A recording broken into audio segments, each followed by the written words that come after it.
जय हिंद प्यारे बच्चों। आज आपके सामने टॉपिक लेकर चलेंगे क्लास 10th के आपका विद्युत पाठ से। तो विद्युत पाठ में हम आपको बताएंगे परिपथ का कुल प्रतिरोध कैसे निकालते हैं। यह हमारा एक चित्र है, आप देखकर ही बेहोश हो जाएंगे। इस सवाल को देखकर आपका दिमाग पूरा का पूरा हैंग कर जाएगा। कोई भी नहीं होगा हमारा जो यूपी बोर्ड क्लास 10 का बच्चा इसको सॉल्व कर ले यह क्वेश्चन, ठीक है। दिमाग ही नहीं काम करेगा, कैसे सॉल्व होगा। अगर सॉल्व कर सकते हैं तो आप हमसे पहले इसका आंसर सॉल्व करके बताइए, तो हम समझेंगे कि आप बहुत अच्छे हैं। कमेंट जरूर करिए। तो देखिए आपका प्रश्न क्या है यहाँ पे कि परिपथ का कुल प्रतिरोध बताना है कितना होगा। 5 ओम है, 5 ओम है, 2.5 है, 5 ओम है। अब ध्यान दीजिए, हम पहले सबको मान लेते हैं। क्या मानेंगे, चलिए इसको R1 मान लेते हैं, R2 मान लेते हैं, इसको R3 मान लेते हैं और इसको R4 मान लेते हैं, ठीक है। तो हम पहली बार हम क्या करेंगे, परिपथ का कभी भी कुल प्रतिरोध एक साथ नहीं निकालेंगे, स्टेप बाय स्टेप निकालेंगे और उसको हम R1, R2, R3, R' R" इस तरह से मानेंगे। तो लिखेंगे क्या, R2 और R3 किस क्रम में है, समांतर क्रम में मानेंगे। हम लिखेंगे क्या हल में कि R2 और R3 समांतर क्रम में है। किस में है, समांतर क्रम में है। यह दोनों समांतर क्रम में, तो कुल प्रतिरोध हम मान लेंगे 1/, इसका हम कुल प्रतिरोध क्या मानेंगे, 1/R' बराबर क्या मानेंगे, 1/R2 प्लस 1/R3। तो हो जाएगा 1/5 प्लस 1/5। तो कहने का मतलब 1 हो जाएगा 2/5। या हम इसको R' बराबर करेंगे तो 5/2 बराबर आ जाएगा 2.5 ओम। कहने का मतलब अब ये दोनों मिलकर आपस में एक तार बन गए, दोनों चिपक कर एक हो गए और उसका कुल प्रतिरोध कितना हो गया, 2.5।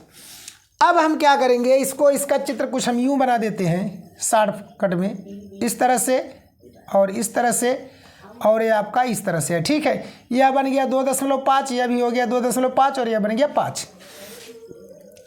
अब इसका नाम बन जाएगा R'। क्या बन जाएगा, R'। अब लिखेंगे R1 और R'। यह R1 है, R1 और R' किस क्रम में हो जाएंगे, अब सीधे हैं तो श्रेणी क्रम में हो जाएंगे। लिखेंगे क्या, R1 और R' श्रेणी क्रम में है। किस में है, श्रेणी क्रम में है।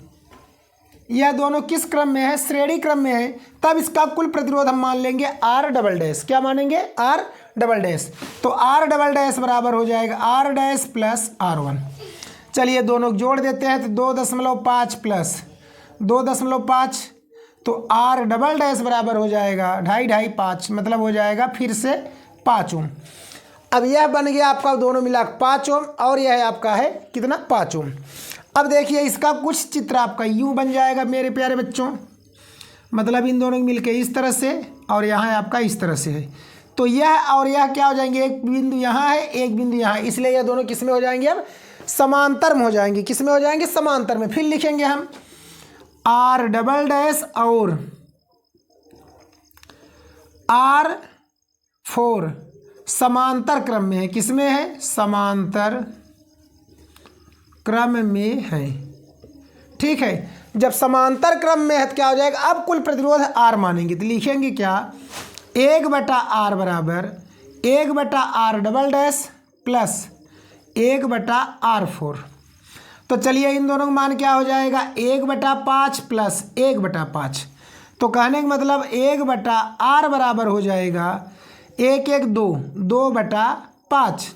तब R बराबर लिखेंगे प्यारे बच्चों, तो चलिए हम यहाँ लिख देते हैं इसको। तो R बराबर लिखेंगे तो आ जाएगा 5/2 बराबर 2.5 ओम। यही इस पूरे चित्र का क्या हो जाएगा, आपका कुल प्रतिरोध हो जाएगा प्यारे बच्चों, ठीक है। अब चलते हैं अगले प्रश्न की तरफ। अब देखिए क्या है प्यारे बच्चों, आपका अगला प्रश्न जो है आपका वो क्या है, यह देख लीजिए। यहाँ पे आपका एक परिपथ है, इसका भी हमें क्या करना है, कुल प्रतिरोध बताना है। क्या करना है, इस परिपथ का कुल प्रतिरोध हमें क्या करना है, बताना है, ठीक है। तो कुल प्रतिरोध के लिए देखिए इसमें 2 ओम 2 ओम 2 ओम है, यहाँ पर 3 ओम है, 3 ओम है, 3 ओम है, ठीक है। तो अब हम क्या करेंगे, इस परिपथ का हम पूरा प्रतिरोध क्या करते हैं, बताते हैं। तो होगा क्या, तो हम मान लेंगे सबका नामकरण कर देंगे R1 R2 R3, इसको कर देंगे R4 R5 R6, ठीक है। इसका नामकरण कर दिए। अब क्या करेंगे, यह दोनों श्रेणी में है, यह दोनों भी श्रेणी में है। ठीक है, यह आपका किस में है, आपका यह इन दोनों को मिला के यह समांतर में हो जाएगा, इधर इसको मिलाकर यह समांतर में हो जाएगा। ठीक है, तो लिखेंगे क्या कि R2 और R3, ठीक है, R2 और R3 क्या कहेंगे, R2 और R3 किस में है, आपके श्रेणी क्रम में है। किस में है, श्रेणी क्रम में है। किस में है, श्रेणी क्रम में है। किस में है, श्रेणी क्रम में है। ठीक है, तो श्रेणी क्रम में है तो क्या हो जाएगा, इसका हम प्रतिरोध मान लेंगे R डैश। R डैश बराबर हो जाएगा R2 प्लस R3, तो बराबर क्या हो जाएगा 2 ओम प्लस 2 ओम मिलकर हो जाएगा 4 ओम। बात समझ गए, 4 ओम। अब इसके बाद क्या बनेगी, यह 4 ओम एक प्रतिरोध हो जाएगा, इधर आपका यह एक, इधर 4 और इधर 2 किस में हो जाएंगे, समांतर क्रम हो जाएंगे। तो लिखेंगे क्या, R डैश और R1 किस में है, समांतर क्रम में है। किस में है, समांतर क्रम में है।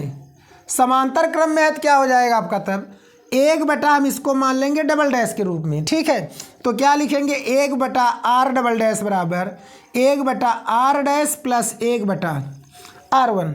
तो क्या हो जाएगा 1 बटा R डैश का मान आपका यहाँ आया है 4 ओम और R1 का मान है 2, तो क्या हो जाएगा, इन दोनों का लसा लेंगे 2 सॉरी 4 आएगा, क्या आएगा 4 आएगा। अब इसका 4 एक कम 4 तो ऊपर हो जाएगा 1, 2 दूना 4 2 हुआ, 2 एक कम 2, तो 2 एक कितना हो जाएगा 3 बटा 4। ठीक है, तो हम इसको उल्टा कर देते तो लिखेंगे क्या, R डबल डैश बराबर तो बन जाएगा 4 बटा 3। इसी तरह से अब क्या करेंगे, पहले प्यारे बच्चों इसको भी निकालेंगे, तब यह और यह मिलकर किस में बन जाएगा, श्रेणी क्रम में बन जाएगा। तो चलिए हम इसको निकालते हैं, लिखेंगे R5 और R6 किस में है, श्रेणी क्रम में है। फिर लिखेंगे R5 और R6 श्रेणी क्रम में है। किस में है, श्रेणी क्रम में है। जब श्रेणी क्रम में है तो क्या हो जाएगा, इसको हम डबल डैश माने थे, यहाँ ट्रिपल डैश मानेंगे। R ट्रिपल डैश बराबर R5 प्लस R6 बराबर 3 प्लस 3 बराबर मिल हो जाएगा 6 ओम हो जाएगा। ठीक है, अब यह ट्रिपल डैश और R4 किस में बन जाएगा, आपका समांतर क्रम में हो जाएगा। तो लिखेंगे क्या, R ट्रिपल डैश और R4 किस में है, समांतर क्रम में है। किस में है, समांतर क्रम में है। समांतर क्रम में है तो क्या हो जाएगा आपका, इसको लिखेंगे 4 डैश मान लेंगे, R 4 बार डैश। ठीक है, तो क्या लिखेंगे R4 डैश बराबर 1 बटा R ट्रिपल डैश और प्लस 1 बटा R4। तो ट्रिपल डैश का मान कितना हो जाएगा 1 बटा 6 और प्लस 1 बटा 3, तो 1 बटा R 4 बार डैश बराबर लसा ले लीजिए 6 ही आएगा, 6 एक कम 6 1, 3 दूना 6 2, तो 2 एक कितना बन गया 3, 3 बटे 6 काट दीजिए, 3 एक का 3, 3 दूना 6 कहने का मतलब 1 बटा 2 हो जाएगा। इसको हम क्या कर देंगे, R4 डैश बराबर लिखेंगे, अगर भिन्न से हटाएंगे तो यह आ जाएगा डायरेक्ट 2 ओम। क्या आ जाएगा, 2 ओम हो जाएगा। अब यह R4 डैश और R डबल डैश किस में हो जाएगा, अब श्रेणी क्रम में होगा। किस में होगा, श्रेणी क्रम में। तो लिखेंगे R4 डैश और R डबल डैश श्रेणी क्रम में है। श्रेणी क्रम में है। जब श्रेणी क्रम में है तो अब कुल प्रतिरोध फाइनल मानेंगे क्या, R बराबर R double dash plus R4 dash. तो क्या हो जाएगा मेरे प्यारे बच्चों, इसको और इसको जोड़ देंगे तो हो जाएगा 4 बटा 3 और प्लस 2।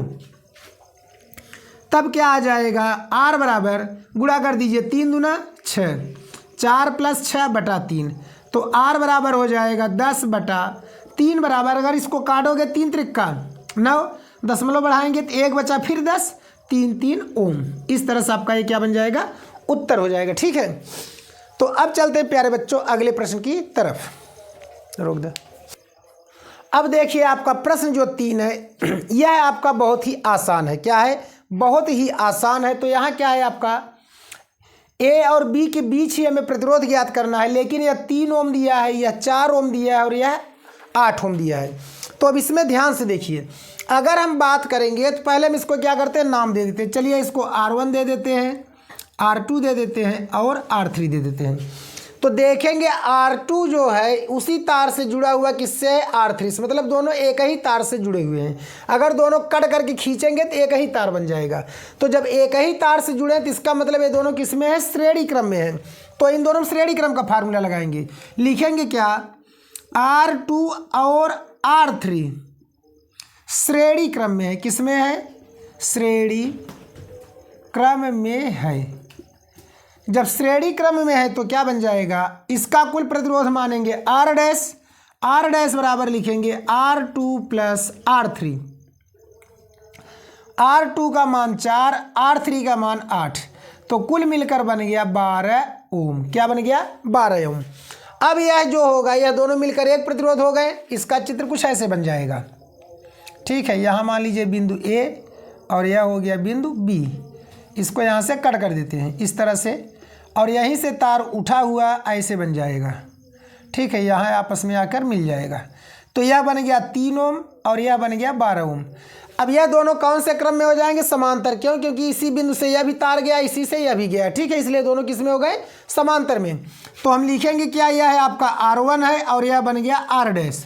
तो कहेंगे कि R1 और R डैश किस में है, समांतर क्रम में है। तो लिखेंगे R1 और R डैश समांतर क्रम में है। किस में है, समांतर क्रम में है। जब दोनों समांतर क्रम में है तो क्या हो जाएगा, कुल प्रतिरोध मानेंगे हम, समांतर क्रम में है। तो अब फाइनल मान लेंगे R बराबर हो जाएगी 1/R डैश प्लस 1/R1। तो 1/R डैश का मान है 12 और 1/R1 का मान है 3। तो क्या हो जाएगा, दोनों का लसागु लेंगे 12 हो जाएगा। तो 12 का 12 एक ही आएगा, 3 चौके 12 हो जाएगा 4। तो कहने का मतलब 4 में 1 जोड़ देंगे तो 5/12, या इसको हम लिख दिए 1/R बराबर। तो उल्टा कर दीजिए, R बराबर क्या हो जाएगा, 12/5 ओम। या दशमलव बदलना है तो 5 1 कम 5, 5 दूना 10, 2 बचा, दशमलव लगाए 20 हो जाएगा, 5 चौकी 20। तो कहने का मतलब R बराबर आ जाएगा 2.4 ओम। यही मेरे प्यारों क्या बच्चों क्या हो जाएगा, उत्तर हो जाएगा। तो अगर आपको हमारा वीडियो अच्छा लगा तो हमारे चैनल को सब्सक्राइब, वीडियो को लाइक शेयर कमेंट जरूर करें। ओके, जय हिंद।